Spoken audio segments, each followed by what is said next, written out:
Nearly $900 billion of your tax dollars poured into a Pentagon that insiders say is being run like a dumpster fire.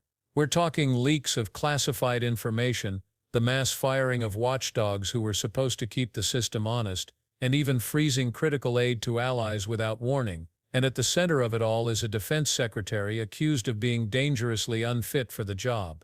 This isn't internet gossip. These are confirmed incidents, with witnesses who worked on the inside and saw the chaos for themselves.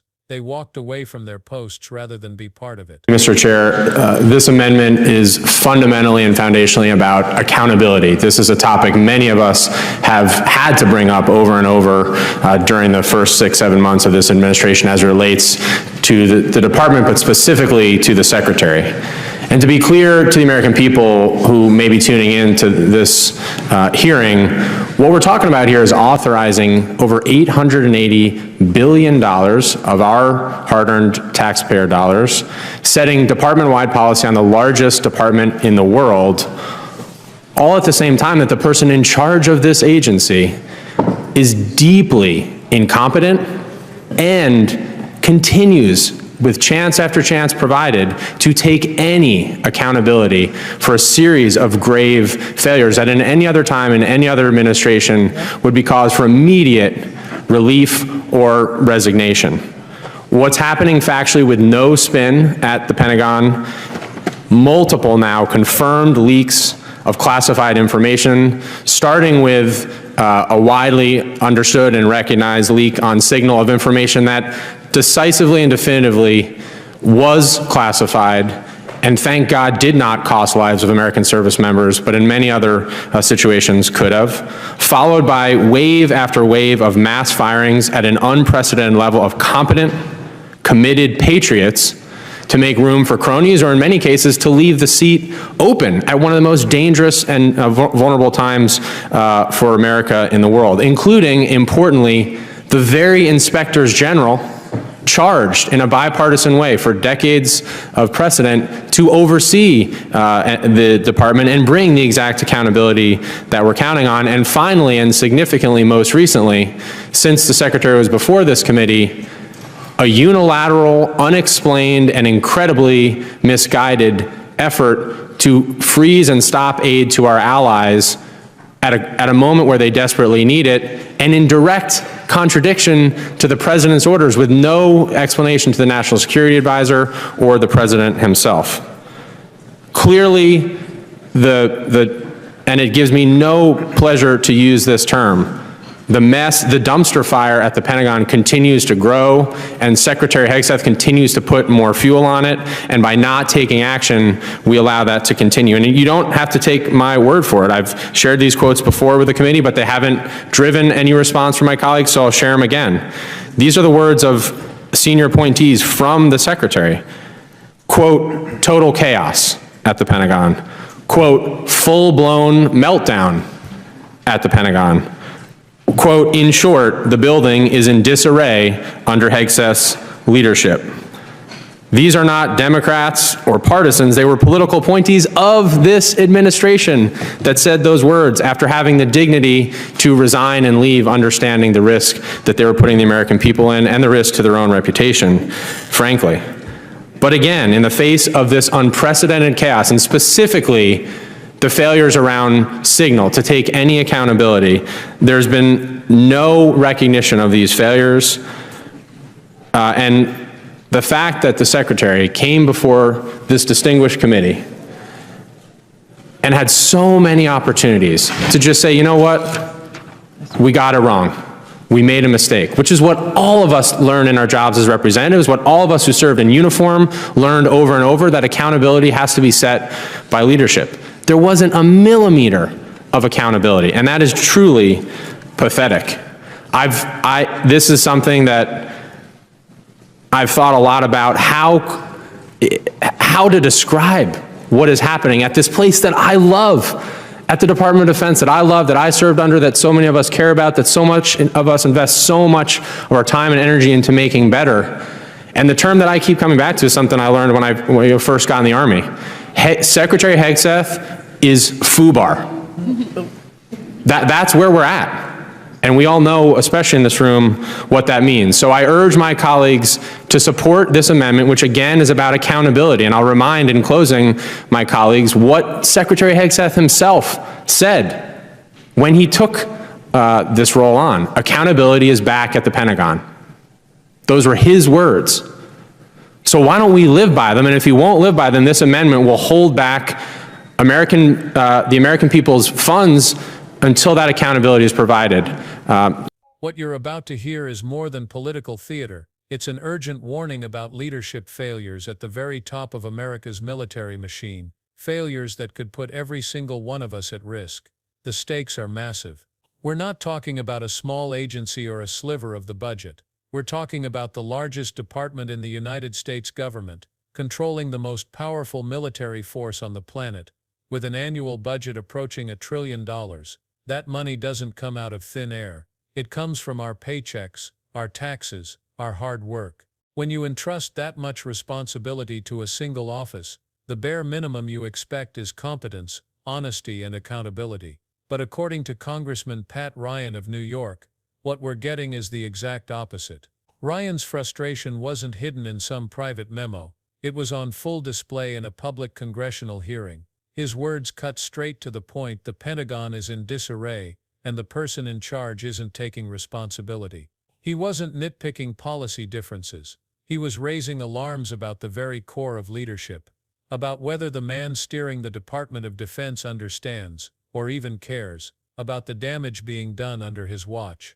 One of the most disturbing charges Ryan raised involves leaks of classified information, not rumors, not speculation, confirmed leaks.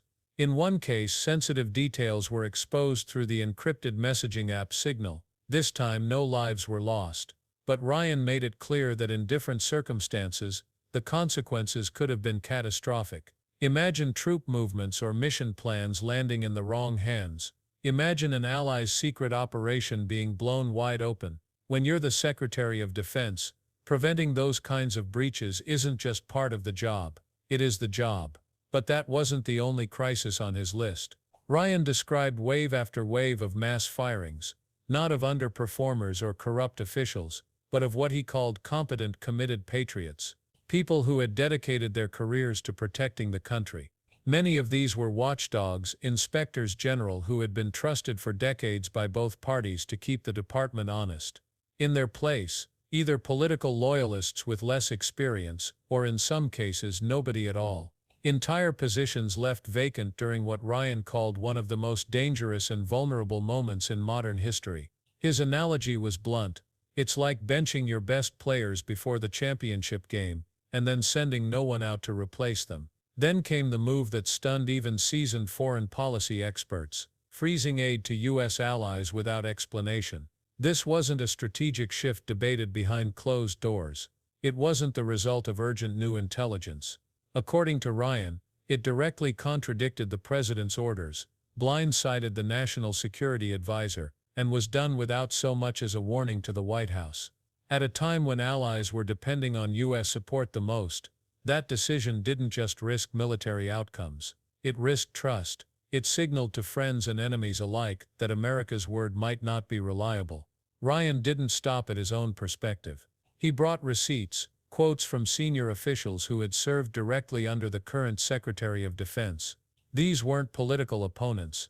These were people appointed by the same administration, who had worked inside the building, seen the dysfunction with their own eyes, and decided they couldn't be part of it any longer. Their descriptions: total chaos, full-blown meltdown, the building is in disarray, words you never want to hear about the command center of the U.S. military. In Ryan's telling, the most troubling part isn't just the chaos itself, it's the refusal to acknowledge it.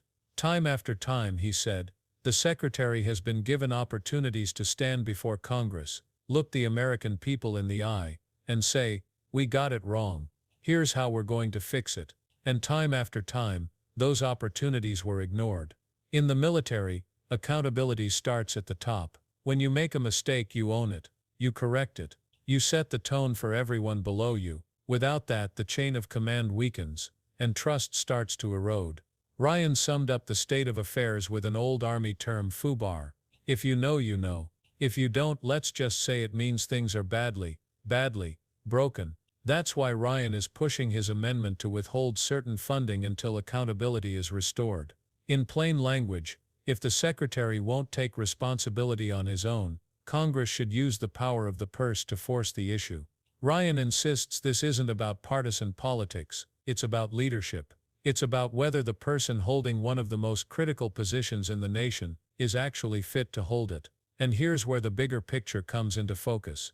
This isn't just about one man or one department. It's about the standards we set for the people who lead our most powerful institutions. When you have the authority to send American troops into harm's way, when you control nearly $1 trillion of taxpayer money, when your decisions can alter the course of nations, you don't get to shrug off failures. You don't get to pretend mistakes never happened. You either lead, or you get out of the way. Think about what happens when leadership at that level fails. The ripple effects don't stop at the Pentagon walls. They reach deployed service members in dangerous environments. They affect allies counting on U.S. commitments. They embolden adversaries looking for signs of weakness. And ultimately, they touch every American who relies on a strong and stable national defense. When the top is unstable, the entire structure is at risk. Some might argue this is just political theater, another round of Washington infighting. But if the accounts from insiders are true, the dysfunction is real, the stakes are high, and the potential consequences are too serious to ignore. Leaks of classified information don't happen by accident. Mass firings of inspectors general don't happen without purpose.